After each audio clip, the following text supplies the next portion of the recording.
ఛానల్లో నాటుకోడి పులుసు ఎలా వండాలో చూద్దామండి. చాలా చాలా టేస్టీగా ఉంటుంది. అన్నంలోకైనా చపాతీలోకైనా కూడాను. ఫస్ట్ ముందుగా నాటుకోడి ముక్కలను శుభ్రంగా కడిగి తీసుకోవాలి. తరువాత పసుపు, ఉప్పు, ఆయిల్,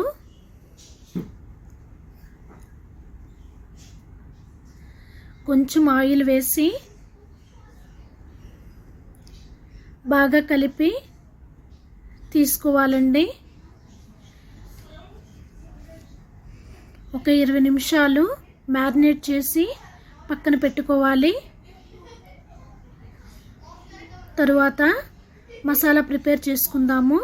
దానికి కావలసినవి దాల్చిన చెక్క కొంచెము, ధనియాలు, యాలకులు, లవంగాయలు, కొంచెం జీలకర్ర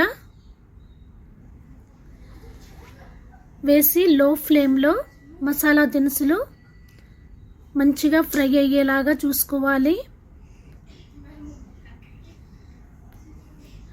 లో ఫ్లేమ్ పెట్టుకొని మంచిగా ఫ్రై చేసుకోవాలండి.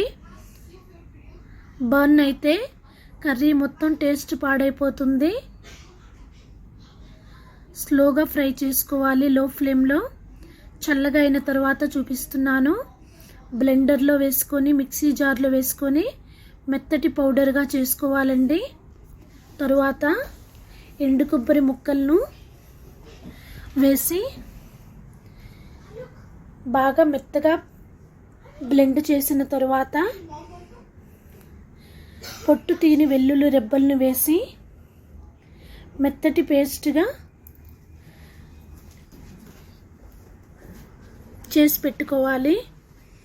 ఇలా వెల్లుల్లి రెబ్బలు వేయడం వల్ల మసాలా పౌడరు చాలా బాగుంటుందండి. తప్పకుండా ట్రై చేయండి మీ ఇంట్లో.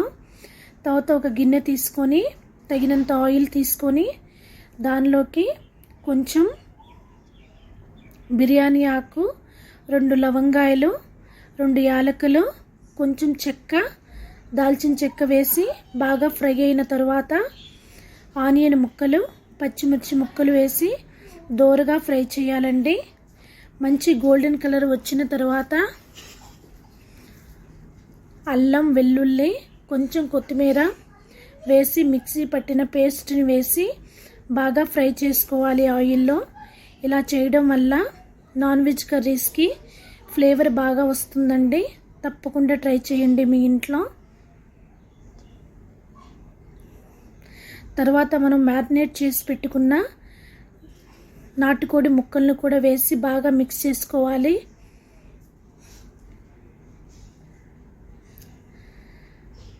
ఆయిల్ మూత పెట్టి ఒక 10 నిమిషాల పాటు మీడియం ఫ్లేమ్లో కుక్ చేసుకోవాలి.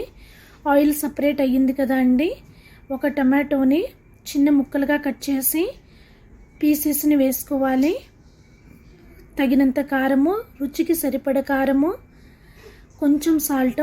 ఆల్రెడీ మ్యారినేట్ చేసి పెట్టినప్పుడు సాల్ట్ వేసాం కదా అండి, ఎక్కువ పట్టదు, చూసి వేసుకోండి. మంచిగా కలిపి మీడియం ఫ్లేమ్లో కుక్ చేయండి.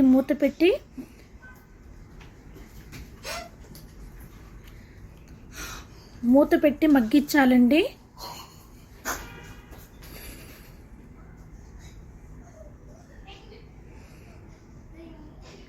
నాటుకోడి కొంచెం టైం పడుతుందండి కుక్ అవ్వడానికి. అది విడిగా వండుతున్నాం కదా గిన్నెలో, అందుకని ఎక్కువ నీళ్ళు పోసుకొని ఎక్కువసేపు కుక్ చేయాలండి. కొంచెం కొత్తిమీర వేస్తున్నాను. ఫ్లేవర్ చాలా చాలా బాగుంటుందండి. మూత పెట్టి ఒక 20 నుంచి 25 నిమిషాల వరకు మీడియం ఫ్లేమ్లో పెట్టి మంచిగా కుక్ చేసుకోవాలి.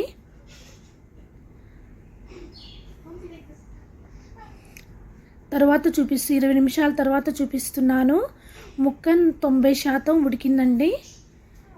తరువాత మనం ముందుగా ప్రిపేర్ చేసి పెట్టుకున్న మసాలా పౌడర్ని వేసి బాగా మిక్స్ చేసుకోవాలి.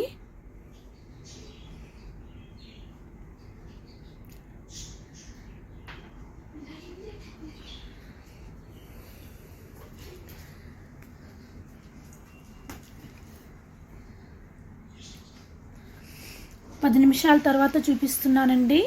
ఆయిల్ సపరేట్ అయ్యింది కదా, ఇంకా తరిగి పెట్టుకున్న కొత్తిమీర వేసి ఒక 5 మినిట్స్ 5 నిమిషాల పాటు మీడియం ఫ్లేమ్లో కుక్ చేసుకుంటే అంతేనండి, ఎంతో రుచికరమైన నాటుకోడి పులుసు రెడీ అయ్యింది.